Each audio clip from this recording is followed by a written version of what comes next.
someone impersonated my therapist and then came after me. When I was 9 years old, my mom sat my dad, brother, and me down and told us that her then therapist, Dr. Kathleen Porter, said she couldn't be a good mother or wife unless she learned to put herself first. Dr. Porter says it's time for me to pursue my dreams and discover who I am. After Mom left us, Dad stuck me with my first therapist, a child psychologist with a ballerina bun, who I met with after school to make sure I was all right. I drew pictures, and she'd tell Dad what they meant. The dark sky meant I was sad, the house with one window meant I felt trapped. I only saw my mom 2 other times in my life. Once when I was a college student at Boulder, she was passing through Colorado to attend a motivational speaker conference. We met for breakfast at a diner near her hotel, where she talked about herself for an hour. The other time was after I graduated and decided to visit her at her home in Tucson. I had been struggling to hold onto relationships and wanted an apology from the woman that had abandoned me. I thought if I finally got one, I'd be able to move on with my life. My therapist at the time warned me against it. Don't go to the hardware store for milk. She said I needed to find a way to move on without an apology, something I had heard countless times before from other shrinks. But I couldn't.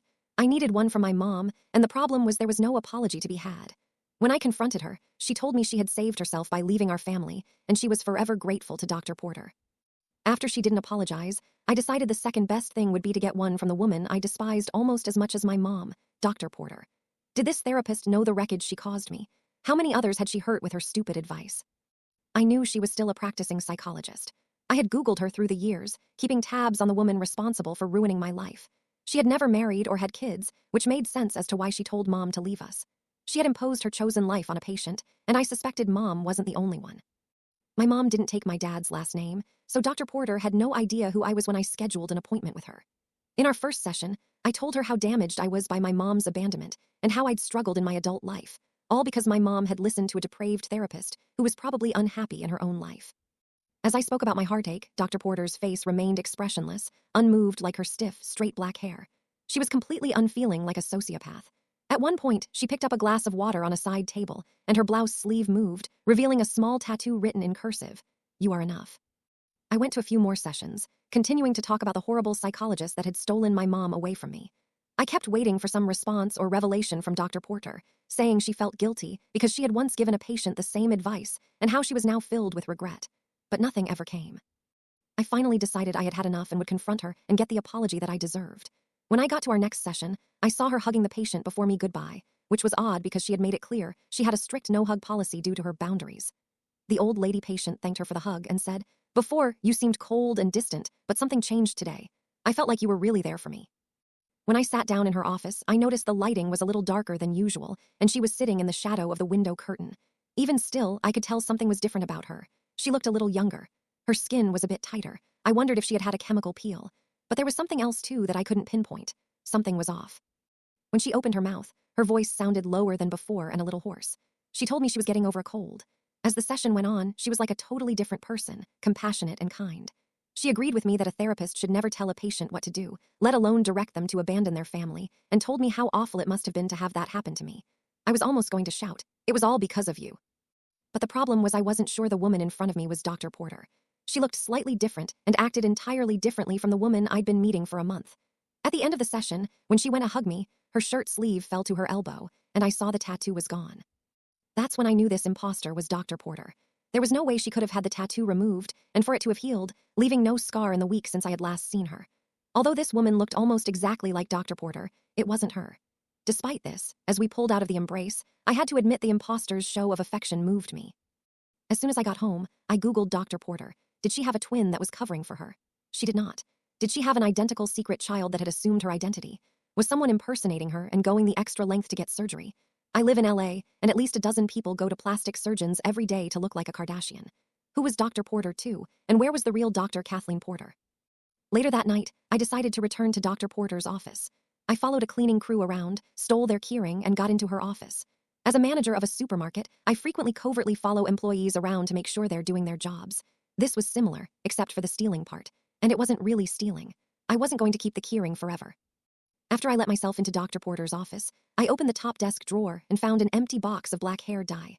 A sign, but not definitive in establishing this woman was an imposter. I'm not sure what I was looking for or what I thought I'd find, but I guess I wanted proof that I wasn't going crazy and that the woman who had hugged me earlier that day was Dr. Porter. Suddenly, a cleaning guy with a double chin and a vacuum barged in. "What are you doing here?" he asked me. I immediately acted like it was my office and explained I had a patient emergency. After he left, I kept sifting through desk drawers. I found a couple of dozen note cards with patient names and their details, including mine. Stella Theo, adjustment disorder, stalking history, high functioning. Whoever this imposter was, she was trying to stay on top of her game, keeping note cards handy about Dr. Porter's patients so she could assume her identity and treat them.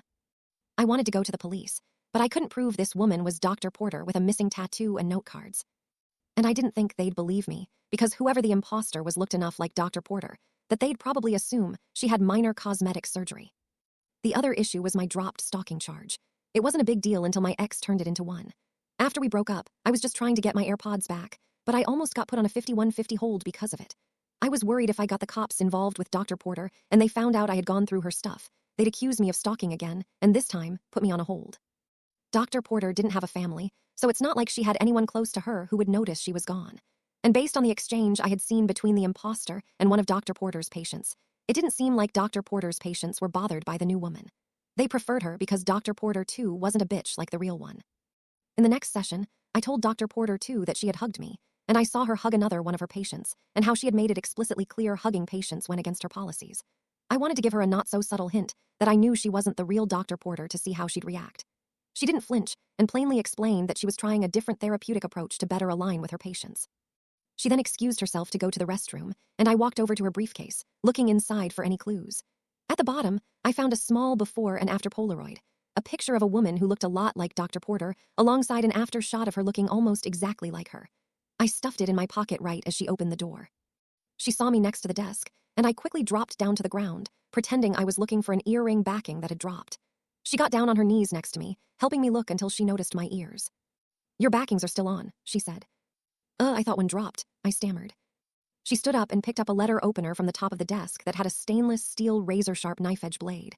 It looked better suited to kill a small animal than opening a gas bill. She picked up an envelope, used the opener to slice through it like a melted butter stick, and smiled at me. I ran out of the office and nervously drove home, wondering if I should call the police since I now had concrete proof this woman was an imposter. I was still scared they'd accuse me of stalking and put me on a 5150 hold, so I called from a burner phone that I kept as a backup at home for emergencies like an earthquake. That way, the police couldn't trace me. As soon as the dispatcher answered and asked me how I got the picture, I knew the call wouldn't go well. She said the photograph I found didn't prove anything other than I had trespassed into my psychologist's office. She also questioned my mental stability and wondered if I needed a pet team sent out for delusional thoughts to assess for a possible 5150 hold.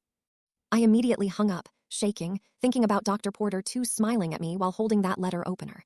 It was only a matter of time before she noticed the picture was missing. What if she figured out it was me? And what had she done with the real Dr. Porter? I tried to calm down and remind myself that I was underneath her desk, and she never saw me going through her briefcase. But I still put a chair up against my front door underneath the knob as a measure of protection. After listening to a mediation app on loop, I somehow managed to fall asleep until my phone woke me up at 2:13 a.m. It was a text from an unknown number. "You're a thief." I started freaking out. Dr. Porter, too, knew I knew she wasn't the real one. I imagined her using the letter opener to slice my neck.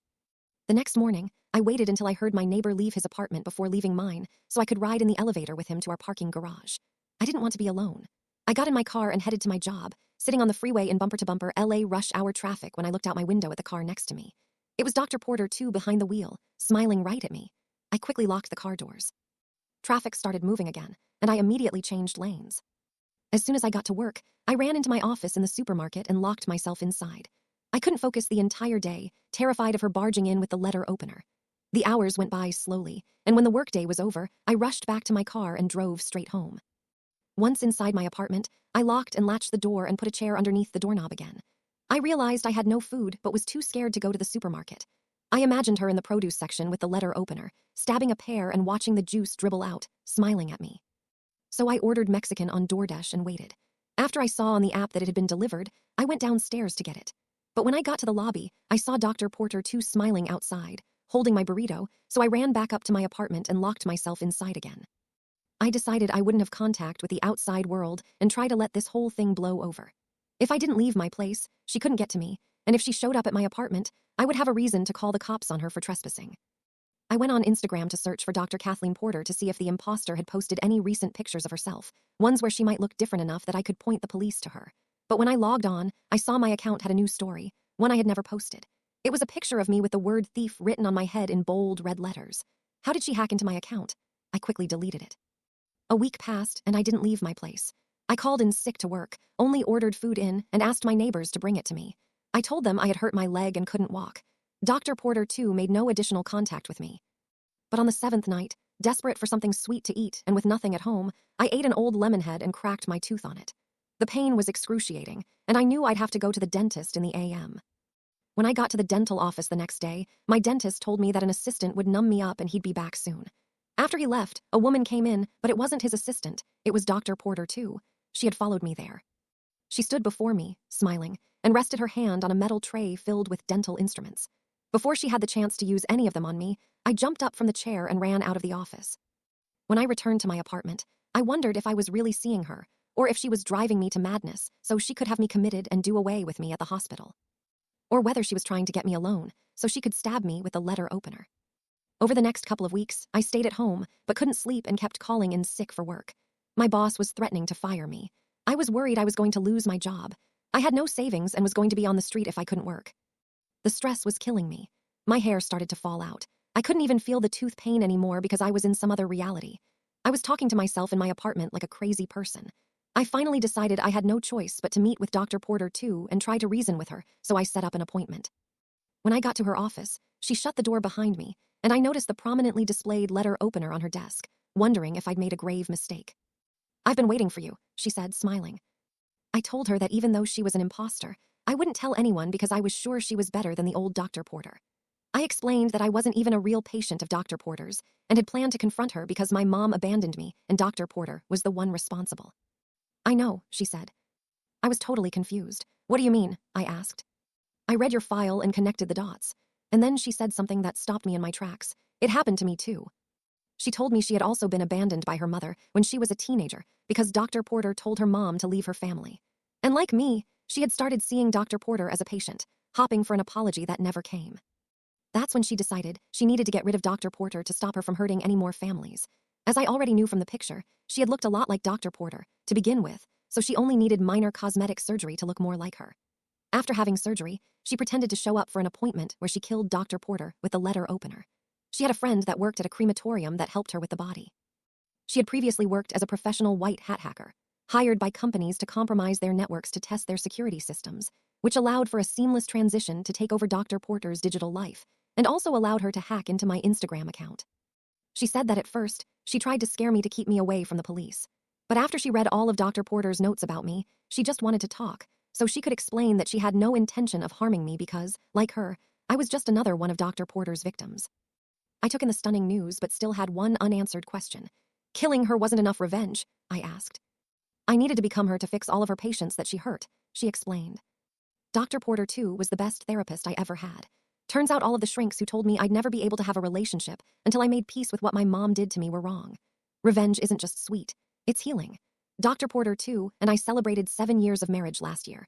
We gave each guest a party favor at our wedding, a letter opener with our initials inscribed on it. As for my mom, I'm still waiting for her to return to LA one day and pay a visit to her old psychologist, Dr. Porter.